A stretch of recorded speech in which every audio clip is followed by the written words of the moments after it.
સ્વામિત્રોને જય સોમનાથ. ઓમ નમઃ શિવાય. પ્રિય મિત્રો, તમારો દિવસ શુભ રહે, મંગલમય રહે. શુભકામના હોમિલી મારાથી જોગીભાઈ વ્યાસ આપ સૌનું આપણી જોગેશમાં પુનઃ હાર્દિક સ્વાગત કરું છું.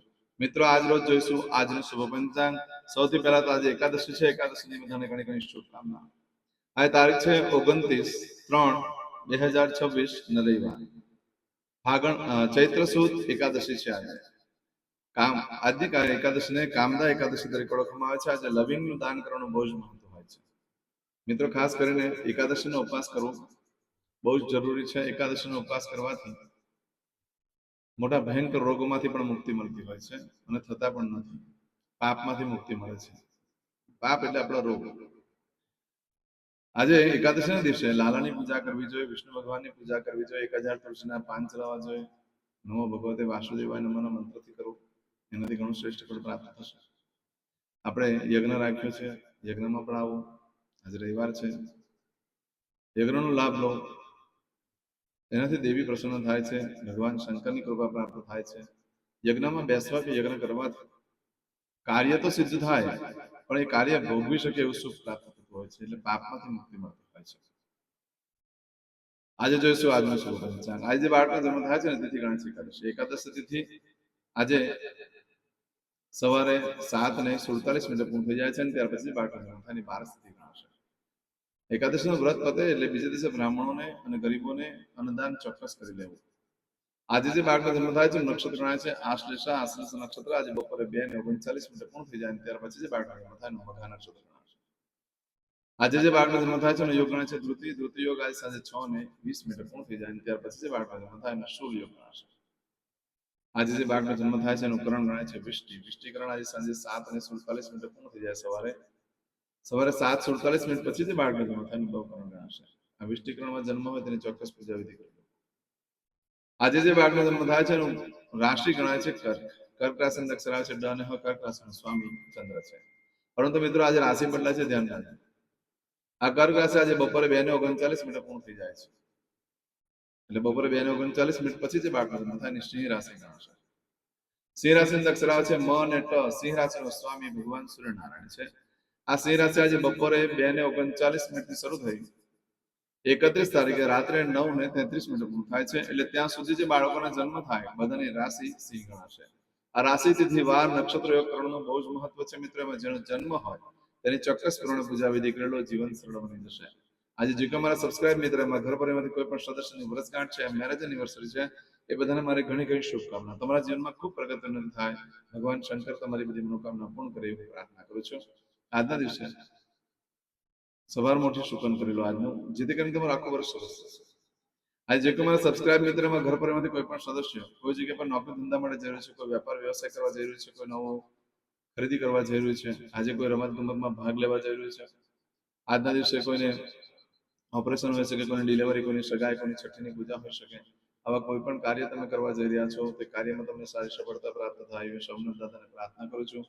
આજના દિવસે સવારમાં ઉઠી કોઈ પણ કાર્ય કરવા માટે નીકળો છો તો આજનું શુકન કરીને નીકળો, સારી સફળતા પ્રાપ્ત કરી શકશો. એમે આજે રવિવાર છે, ઘરેથી નીકળો છો તો પિતાને વંદન કરીને નીકળો, તો પિતા સમાન વ્યક્તિને વંદન કરો. એ ન હોય તો પિતૃને વંદન કરીને જાઓ. ઘરમાં દેવસ્થાનમાં ભગવાનને કહેવાનું કે મારા કાર્યમાં મારી સાથે રહેજો. આજે સૂર્યનારાયણ ભગવાન પાણીમાં કળશમાં પાણી લઈ એની અંદર સફેદ તલ નાખવાના અને સૂર્યનારાયણ ભગવાનને અર્ઘ્ય આપી દો. એનાથી પણ ઘણું શુભ ફળ પ્રાપ્ત થશે. યશ કીર્તિને પ્રતિષ્ઠા વધશે. આજે ગાયને જવ, ગોળ ને પાણી મિક્સ કરીને ખવડાવવાથી ગ્રહ દોષમાંથી, પિતૃઋણમાંથી મુક્તિ મળતી હોય છે. આજના દિવસે કોઈ પણ તમે કાર્ય કરવા માંગો છો તેના માટે પણ એક ચોક્કસ શુભ સમય છે જે આપણે જોઈ લઈએ. આજે રવિવાર છે, તો આજે સવારે 7:30 થી આજે રવિવાર છે, આખા મિત્ર વર્ગ સાથે, ફેમિલી સાથે, પરિવાર સાથે બહાર જમવા જવું જોઈએ, બહાર ફરવા જવું જોઈએ, સારું સારું ભાવથી ભોજન કરવું જોઈએ. આનંદ અને ઉત્સાહથી આજના દિવસ કાઢો. લક્ષ્મી દેવીની પરમ કૃપા પ્રાપ્ત થશે. આજે છે સવારે 7:30 થી બપોરે 12 વાગ્યા સુધીનો સમય શુભ રહેશે. આજે બપોરે 1:30 થી બપોરે 3 વાગ્યા સુધીનો સમય શુભ રહેશે. એ જ રીતે સાંજે 6 થી રાત્રે 10:30 વાગ્યા સુધીનો સમય શુભ રહેશે.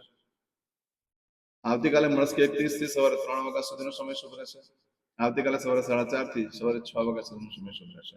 આ સમયગાળા દરમિયાન તમે કોઈ પણ કાર્ય કરો છો તેમાં સારી સફળતા પ્રાપ્ત થઈ શકે છે. એમ તો આજે સામાન્ય દિવસ છે, એટલે સામાન્ય કામો, નાના મોટા કામો તમે કરો, કોઈ વાંધો નહીં.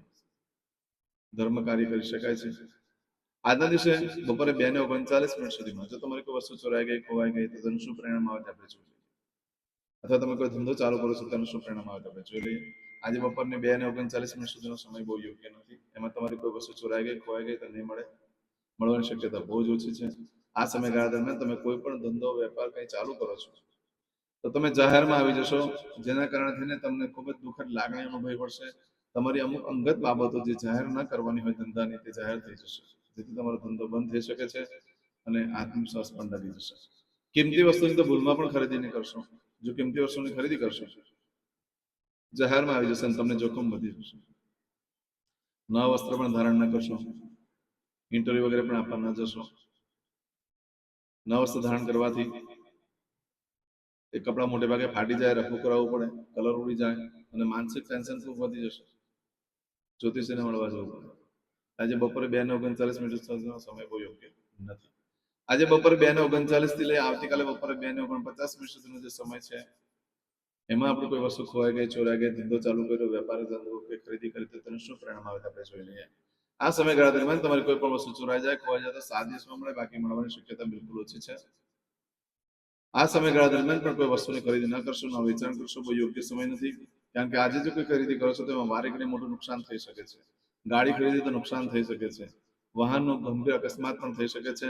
જમીન મિલકત પ્રોપર્ટી ખરીદી કરશો તો એમાં વિશેષ પ્રકારના નુકસાનો થઈ, વિશેષ પ્રકારના તમે ખરીદી કરતા એ વસ્તુ મોંઘી પડી શકે છે. આજે નવા વસ્ત્ર ધારણ કરવાથી વાહન ચલાવતા પણ ખૂબ સાચવવું પડે, અંદર ગંભીર અકસ્માત પણ થઈ શકે છે. માટે આજનો દિવસ બહુ યોગ્ય નથી કોઈ પણ કાર્ય કરવા માટે. આજે કરશું આજનો સંકલ્પ, ચમચીમાં પાણી લઈ લો. અદ્યતન માસના માસોત્તમ બ્રહ્મ પવિત્ર ચૈત્ર માસે શુભે શુક્લ પક્ષે એકાદશીયાયામ ભાનુવાસન વિત્તાયામ આજે તમારી પૂજા પતે એટલે વિષ્ણુએ નમઃ અથવા તમે જે ભગવાનની ઉપાસના આરાધના કરો છો એનું નામ લખીને મોકલી આપજો. હું તમને લાઈક મોકલાવીશ, ભગવાને તમારા માટે પ્રાર્થના કરી દઈશ. હવે દરેક જણા પોતાનું સાચું નામ બોલી દો. તમારું ગોત્ર ખબર હોય તો ગોત્ર બોલી દેવાનું. પછી બોલવાનું છે અહમ, મમ, આત્મન, શ્રુતિ, સ્મૃતિ, પુરાણોક્ત, પુણ્ય, ફલ, પ્રાપ્તિ, અર્થમ, અપ્રાપ્ત, લક્ષ્મી, પ્રાપ્તિ, અર્થમ, પ્રાપ્ત, લક્ષ્મી, ચિરકાલ, સૌ, રક્ષણાત્મક, લોકેવા, સભાયામ, રાજદ્વારે, વ્યાપારે, વિદ્યા અભ્યાસે, દેશે, વિદેશે, સર્વત્ર, યશ, કીર્તિ, વિજય, લાભાદિ, પ્રાપ્તિ, અર્થમ, મમ, અખિલ, કુટુંબસ્ય, આયુ, આરોગ્ય, ऐश्वर्यादि, प्राप्ति, अर्थम, मम, जन्म, समय, तथा च विप्र, वृंदानां, जन्म, समय, जन्म, कुंडली, मध्ये, स्थित, ग्रहः, गोचर, ग्रहः, महादशा, अंतर्दशा, प्रत्यंतर्दशा, तथा च योग, युति, दृष्टि, मध्ये, शुभ फल, प्राप्ति, अर्थम, भय, रोग, शत्रु, बाधा, दोष, मारण, तारण, मंत्र, तंत्र, अरिष्ट, दोष, पीड़ा, निवृत्ति, अर्थम, भूत, प्रेत, पिशाचादि द्वारा रचित अरिष्ट, दोष, निवृत्ति, अर्थम, मम, सकल, मनवांछित फल. હવે તમારા મનમાં જે કઈ ઈચ્છા હોય તે બોલી જવાનું.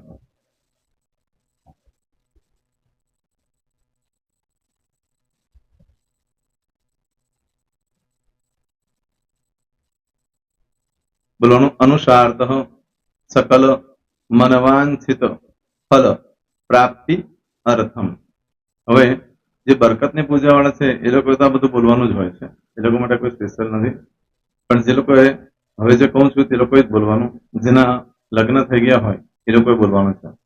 મમ દાંપત્ય જીવન મધ્યે સુખાકારી प्राप्ति अर्थम पुत्र पौत्रादि संतति प्राप्ति अर्थम आ संतान प्राप्ति वाला माटे पण आवी जाय छे।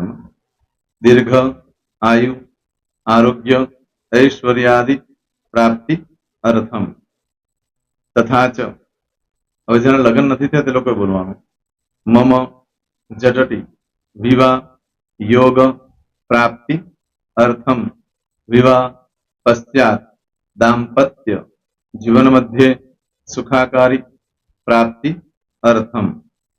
હવે જે લોકોને સંતાન પ્રાપ્તિ નથી, જે લોકોને સંતાન પ્રાપ્તિ છે કરવી છે એ લોકોએ બોલવાનું મમ दाम्पत्य जीवन मध्य सुखाकारी प्राप्ति अर्थम तथा च दीर्घ आयु आरोग्य ऐश्वर्यादि समन्वित संतति सुख प्राप्ति अर्थम।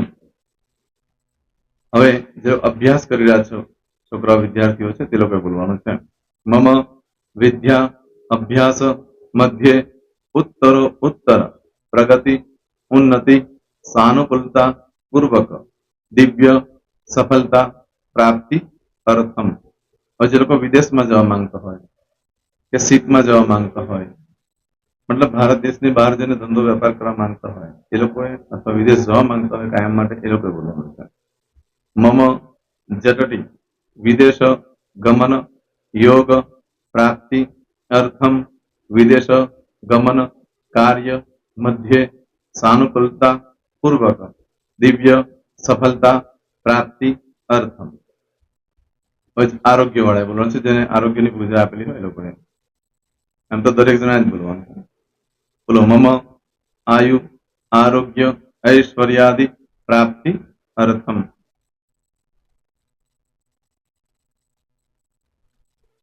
दरेक जना बोलવાનું सकल मनवांछित फल प्राप्ति अर्थम अद्य दिने प्रधान देवतानां नित्य दिन अनुसारतः पूजन अर्चन कर्मणि अहम करिष्ये। पाणीवाળી થાળીમાં પાણી મૂકી દેવાનું છે। હવે તમારી બધી પૂજા જે મેં આપેલી છે એ પૂજા થઈ જાય અથવા તો તમે રોજ પૂજા કરતા છો મારી પાસેથી નથી લઈ ગયા એ પૂજા થઈ જાય પછી ફરી પાછી ચમચીમાં પાણી લેવાનું અહીંયા વિડીયોને સ્ટોપ કરી દેવાનું પૂજા પતે એટલે પાછું આગળનું કરવાનું છે એ વિડીયો સ્ટોપ કરી દેવાનો અને પૂજા પતે એટલે બોલવાનું છે વિષ્ણવે વિષ્ણવે વિષ્ણવે નમો નમઃ વિષ્ણુ સ્મરણ सर्वं परिपूर्ण अस्तु। एतानि गंध पुष्प धूप दीप नैवेद्य ताम्र दक्षिणा प्रदक्षिणा सहित प्रणु मम सकल मनवांछित फल प्राप्ति अर्थम पूजन अर्चन प्रियदान न मम। पाणी मूकी देवानुं पाछुं पाणी लेवानुं पूजन अर्चन ब्रह्मार्पणमस्तु। नीचे जमीन पर पाणी मूको एमां आंगળી घसी कपाळमां तिलक કરી દો कपाळमां जमीन पर पाणी मूक्યું છે એમાં ત્યાર પછી ભગવાનને કહેવાનું કે હે પ્રભુ આજે પૂજા કરતા કઈ પણ પ્રકારની ભૂલચૂક થઈ ગઈ હોય તો અમને ક્ષમા કરજો અમે તમારા બાળક છીએ પ્રભુ તમારો ખૂબ આભાર માનું છું આજે મારી પાસે તમારી પૂજા કરાવી મારી મનોકામના પૂર્ણ કરી પ્રાર્થના કરી દો જગ્યા પરથી ઊભા થઈ શ્રીનારાયણ ભગવાનને પાણી ચડાવી દો અને નિત્ય કર્મ જે કરતા હોય તે કરો। જય શ્રી તમારો દિવસ શુભ રહે તમે અને તમારો પરિવાર સુખી રહે સંપન્ન રહે सुरक्षित रहे ए भगवान सोमनाथ दादा ने प्रार्थना। प्रेम मित्रों તમે મારા વિડિયોને લાઈક ના આપી હોય તો સૌથી પહેલા લાઈક આપી દો અને ત્યાર પછી જો તમે મારી આ ચેનલ સબસ્ક્રાઇબ ન કરી હોય તો સૌથી પહેલા સબસ્ક્રાઇબ કરી લો અને બેલ આઇકોન ઓલ પર ક્લિક કરવાનું ભૂલશો નહીં જેથી કરીને સૌથી પહેલા નવી વિડિયો જે કે મૂકું એ તમને મળે। મિત્રો કંઈ પણ મૂંઝવણ હોય તો મને આ નંબર પર તમે ફોન કરીને પૂછી શકો છો। મારો મોબાઈલ નંબર છે 9825546459। મિત્રો કોમેન્ટ્સમાં જય સોમનાથ લખવાનું ભૂલશો નહીં। ફરી પાછા નવા વિડીયો સાથે મળીએ ત્યાં સુધી સૌને જય સોમનાથ।